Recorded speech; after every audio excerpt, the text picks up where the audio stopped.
हैं मध्य प्रदेश और छत्तीसगढ़ में कोरोना के बढ़ते संक्रमण के बारे में। मध्य प्रदेश में सीएम शिवराज सिंह चौहान आज सभी कलेक्टरों, कमिश्नरों, मेडिकल कॉलेजों के डीन और सीएमएचओ के साथ महत्वपूर्ण मीटिंग करेंगे, जिसमें संक्रमण के खिलाफ रणनीति पर चर्चा की जाएगी। इसके पहले कल मुख्यमंत्री ने अधिकारियों के साथ मीटिंग की थी। उधर छत्तीसगढ़ में कोरोना के कहर से निपटने के लिए प्रशासन ने नाइट कर्फ्यू का पूरा सहारा लिया हुआ है। 10 जिलों में रात 9 बजे तक, सुबह 6 बजे तक 9 से 6 यानी कि नाइट कर्फ्यू रहेगा और 6 जिलों में रात 8 बजे से सुबह 6 बजे तक नाइट कर्फ्यू लागू किया जाएगा। ये जो सख्तियां हैं ये प्रशासन की तरफ से बढ़ती जा रही हैं। इसको लेकर पूरी तरह से सतर्कता बढ़ती जा रही है, क्योंकि अगर बात मध्य प्रदेश के अलग अलग जिलों की कर ली जाए, कोरोना के केसेस बढ़ते हुए चले जा रहे हैं। इन सबके बीच मुख्यमंत्री शिवराज सिंह चौहान लगातार मीटिंग कर रहे हैं, लगातार समीक्षा बैठकें कर रहे हैं। उनके द्वारा कुछ बड़े फैसले भी जल्दी ही लिए जा सकते हैं। आपको याद होगा, मीटिंग के बाद भी मुख्यमंत्री शिवराज सिंह चौहान ने कहा था कि अभी मैं लॉकडाउन के पक्ष में नहीं हूं, लेकिन जो लापरवाहियां लोगों की बढ़ती चली जा रही हैं उस पर कंट्रोल करना होगा, क्योंकि कोरोना के खिलाफ जो लड़ाई हम सब लड़ रहे हैं उसमें लापरवाही बिल्कुल बर्दाश्त नहीं है। लोगों को सोशल डिस्टेंस मेंटेन करना होगा, मास्क लगाना होगा, अपनी जिम्मेदारी खुद समझनी होगी, क्योंकि ऐसा करके आप अपनी जान तो बचा ही सकते हैं, दूसरों को भी आप संक्रमण नहीं करेंगे अगर कोरोना गाइडलाइन का पालन करते हैं तो। साथ ही आपको बता दें, कई ऐसे जिले हैं, भोपाल, इंदौर, जबलपुर, जो कि पूरी तरह से संक्रमण से प्रभावित नजर आ रहे हैं। भोपाल से राहुल मिश्रा हमारे रिपोर्टर तमाम जानकारी के साथ, वैभव शर्मा ग्वालियर से, इंदौर से शैलेंद्र सिंह, रायपुर से रजनी ठाकुर हमारे तमाम रिपोर्टर बने हुए हैं। सबसे पहले रुख हम शैलेंद्र सिंह आपका ही कर लेते हैं, क्योंकि सबसे नंबर 1 पर इंदौर चल रहा है संक्रमण के मामले में, उसके बाद भोपाल, उसके बाद जबलपुर। किस तरह की परिस्थिति नजर आ रही है इंदौर में? देखिए, अगर इंदौर की बात करें तो लगातार संक्रमण का खतरा बढ़ रहा है, क्योंकि लगातार 600 से अधिक मरीज जो है प्रतिदिन सामने आ रहे हैं। हाँ। अगर एक्टिव मरीजों की संख्या की बात करें तो लगभग 4000 जो है एक्टिव मरीजों की संख्या पहुंच चुकी है और इतने ही बेड जो है प्रशासन ने आरक्षित किए थे कोविड जो मरीज हैं उनके लिए। यही कारण है कि सारे बेड जो है वो इंदौर के अस्पतालों के अब फुल हो चुके हैं। यही कारण है कि अब जिला प्रशासन ने आज से डे केयर सेंटर चलाने का निर्णय लिया है, यानी जो मरीज गंभीर नहीं हैं, जिनको ऑक्सीजन आदि की आवश्यकता नहीं है, केवल उनको जो दवाइयां हैं केवल वो दी जानी है, तो ऐसे मरीजों को केवल अस्पताल आना होगा और उसके बाद वो दवाई लेकर अपने वापस घर जा सकेंगे। जो कंट्रोल कमांड सेंटर बनाया है उसके माध्यम से उन लोगों की, मरीजों की जो है निगरानी की जाएगी। जो डॉक्टर्स की टीम है वो लगातार उनसे फोन पर सतत संपर्क करेगी और यदि कोई गंभीर बीमार है तो उसको वापस अस्पताल में लाया जाएगा। यदि अस्पतालों में जो बेड की संख्या है वो बेहद कम रह गई है, बेहद कम है, यही कारण है कि जिला प्रशासन ये चाहता है। बिल्कुल, प्रशासन को पहले ही कह दिया गया था कि आप अस्पतालों में व्यवस्था बनाकर रखें। आप सभी रिपोर्टर हमारे साथ बने रहिए। आगे बढ़ते हैं। एमपी में कोरोना का कहर थमने का नाम क्योंकि नहीं ले रहा है। कोविड-19 को लेकर सीएम ने कल 2 बैठकें ली। सीएम शिवराज सिंह चौहान आज भी कोरोना की समीक्षा करेंगे। सीएम शिवराज सिंह चौहान आज एक बार फिर से जिलों के कलेक्टरों, कमिश्नरों के अलावा मेडिकल कॉलेजों के डीन, सीएमएचओ से चर्चा करने वाले हैं। इसके बाद आगे की जो रणनीति होगी वो तय की जाएगी। कल शाम को सीएम के अधिकारियों के साथ बैठक करीब 3.5 घंटे तक चली। इसमें सीएम ने आला अधिकारियों से कोरोना की रफ्तार कम करने के लिए सुझाव भी मांगे। सूत्रों की माने तो बैठक में नाइट कर्फ्यू का समय बढ़ाने और 3 दिन के लॉकडाउन का सुझाव भी दिया गया है, लेकिन सीएम ने अभी कोई फैसला नहीं लिया है। राहुल मिश्रा हमारे रिपोर्टर तमाम जानकारी के साथ लगातार बने हुए हैं। राहुल मिश्रा, कल महत्वपूर्ण मीटिंग हुई लेकिन कोई फैसला नहीं लिया गया। सुझाव दिए गए जरूर कि लॉकडाउन लगाया जाए 3 दिन में, हफ्ते में। इसके साथ ही नाइट कर्फ्यू को लेकर भी फैसला लिया गया है।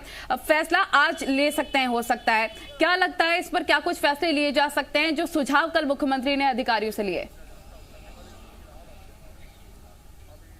देखिए, मुख्यमंत्री ने सुझाव कल, क्योंकि 2 महत्वपूर्ण बैठक हुए थे और आज मैं बता दूं 11:30 बजे समीक्षा बैठक होगी, कोरोना को लेकर के समीक्षा बैठक होगी। कैबिनेट की बैठक 11 बजे है, उसके बाद समीक्षा बैठक मुख्यमंत्री करेंगे कोरोना को लेकर के। लेकिन जो सबसे बड़ी चीज है कि लॉकडाउन के फेवर में कहीं पे मुख्यमंत्री नहीं है, सीधे तौर पर वो खारिज करते हुए आए हैं, क्योंकि लॉकडाउन से वो पहले भी कहते हुए आए हैं कि यदि लॉकडाउन किया जाता है तो कहीं सीधे तौर पे उससे गरीब जनता जो यहाँ व्यापारी हैं वो कहीं परेशान होते हैं, अर्थव्यवस्था कहीं चरमराती है और उस चीज़ के वो फेवर में नहीं है। लेकिन लॉकडाउन के अलावा तमाम जो कड़े नियम हैं उन नियमों को किस तरीके से पालन किया जाए, किस तरीके से यहाँ कोरोना के संक्रमण, बढ़ते हुए कोरोना संक्रमण को रोका जा सके, इन सभी मेजर्स को लिया जाए। यहाँ पर आपने देखा होगा कि खुद मुख्यमंत्री की तरफ से यहाँ जब उतरे उस सायरन बजाना, गोला बनाना, ये सभी मुख्यमंत्री ने किया। जन जागरूकता का अभियान तमाम चलाए गए यहाँ सरकार के द्वारा।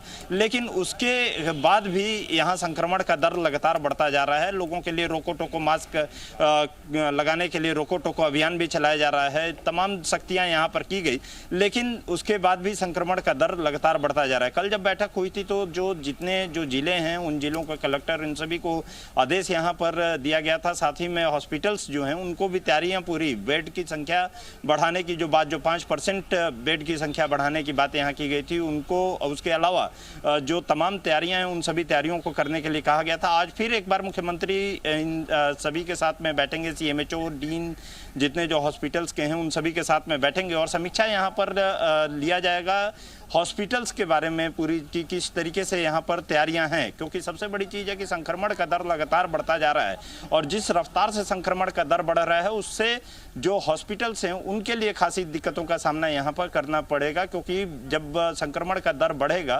तो जो बेड हैं वो खाली, जो बेड हैं वो सीधे तौर पर भरेंगे और उस समय दिक्कतें आनी शुरू हो जाएगी। आम जनता को भी दिक्कत आएगी, हॉस्पिटल्स को। तो हॉस्पिटल्स को बेडों की संख्या बढ़ाना, वो अपने इम्यूनाइजेशन के प्रोसेस को और तीव्रता देना, 1 तारीख से 45 साल की उम्र के ज़्यादा लोगों को भी इम्यूनाइजेशन यहाँ पर दिया जाएगा, उसकी व्यापक तरीके से तैयारी यहाँ पर करना, ये सभी चीज़ें प्राथमिकता तौर पर रहेगा। और कल से ही क्योंकि ये इम्यूनाइजेशन का प्रोसेस भी स्टार्ट हो रहा है तो मुख्यमंत्री इन सभी से बात करके जो सबसे ज़्यादा फोकस एरिया है वो इम्यूनाइजेशन के ऊपर ही फोकस एरिया मुख्यमंत्री ने रखा है कि इम्यूनाइजेशन से ही कहीं सीधे तौर पे अस्पतालों की भी व्यवस्था दुरुस्त करने के निर्देश उनके द्वारा दिए गए। वैभव, आपका रुख कर लेते हैं, ग्वालियर में किस तरह की व्यवस्था है अस्पतालों में है, क्योंकि मैन पावर की भी बहुत ज्यादा जरूरत है। अचानक से ये जो केसेस ग्वालियर में बढ़े हैं वो कहीं ना कहीं प्रशासन की चिंताएं बढ़ाने वाले हैं। अगर रोकथाम की बात कर ली जाए, टेस्टिंग की बात कर ली जाए, स्क्रीनिंग की बात कर ली जाए, रिपोर्ट कितनी जल्दी आ जाता है, इसको लेकर बात कर ली जाए, क्या व्यवस्था है ग्वालियर के हॉस्पिटल्स की? बिल्कुल, देखिए जिस तरीके से भोपाल, इंदौर में मामले बढ़ रहे हैं, कमोबेश वही स्थिति अब धीरे धीरे ग्वालियर की भी होने वाली है। देखिए तैयारी जहां तक बात करें तो जिस तरह से मुख्यमंत्री खुद लगातार बैठक कर रहे हैं, यही वजह है कि यहाँ के जो स्थानीय प्रशासन है, कमिश्नर हो, कलेक्टर हो, वो लगातार बैठक कर रहे हैं और तय कर रहे हैं कि आखिरकार किस तरीके से कोरोना संक्रमण को कम किया जाए। देखिए हमने देखा अभियान चला है सरकार की तरफ से, मेरी होली मेरा घर। होली में हालांकि बहुत हद तक इस अभियान का जो कहें कि मैसेज लोगों तक पहुंचा और लोग घरों से बाहर नहीं निकले, बहुत हद तक एक सफल कह सकते हैं इस मैसेज को। तो कहीं ना कहीं इस तरह के कैंपेन चलाने की जरूरत है। देखिए सबसे अहम बात यह है, ग्वालियर में कलेक्टर ने बहुत स्पेशल 12 लोगों की टीम बनाई है, कहेंगे 12 टीमें ऐसी बनाई है जो एक एक पूरी व्यवस्था पर मॉनिटरिंग कर रहे हैं। सबको अलग अलग जिम्मा दिया गया है, किसी को हॉस्पिटल्स की जिम्मेदारी दी गई, तो किसी को खाना बांटने की जिम्मेदारी दी गई। अलग अलग तमाम जिला स्तर के जो अधिकारी हैं उनको यहाँ तैनात कर दिया गया है। लगातार देखिए ग्वालियर में संक्रमण बढ़ता जा रहा है, 60 से ज्यादा मरीज अमूमन अब हर दिन यहाँ निकलने लगे हैं। हालांकि पिछले दिन देखिए आंकड़ा 95 तक पहुंच गया था। तो ऐसे में जिला प्रशासन लगातार ये कोशिश कर रहा है कि किस तरीके से आखिरकार जो संक्रमण है उसको रोका जा सके। देखिए सबसे अहम बात यह है कि सबसे अहम हो जाता है लोग मास्क लगाएं। इसको लेकर जो चालानी कार्रवाई हो रही है, अब उस चालानी कार्रवाई का जिन लोगों पर जिम्मा था, अभी तक पुलिस के तौर पर अगर देखें तो एसआई, सब इंस्पेक्टर लेवल के अधिकारी जो थे वो चालानी कार्रवाई करते थे, जिसको घटाकर अब हेड कांस्टेबल कर दिया। यानी कि अब हेड कांस्टेबल भी रसीद कट्टा लेकर अगर आप मास्क नहीं पहनेंगे तो आपका चालान काट सकता है। तो इस तरह की जो सख्तियां हैं वो बढ़ाई जा रही हैं। कहीं ना कहीं बिल्कुल सख्तियां इसलिए भी बढ़ रही है क्योंकि लोगों की लापरवाहियां बढ़ती चली जा रही है, इसलिए जरूरी हो जा रहा है सख्ती को बढ़ाना। आप सभी बने रहिए, अपडेट लगातार आप लोगों से लेते रहेंगे।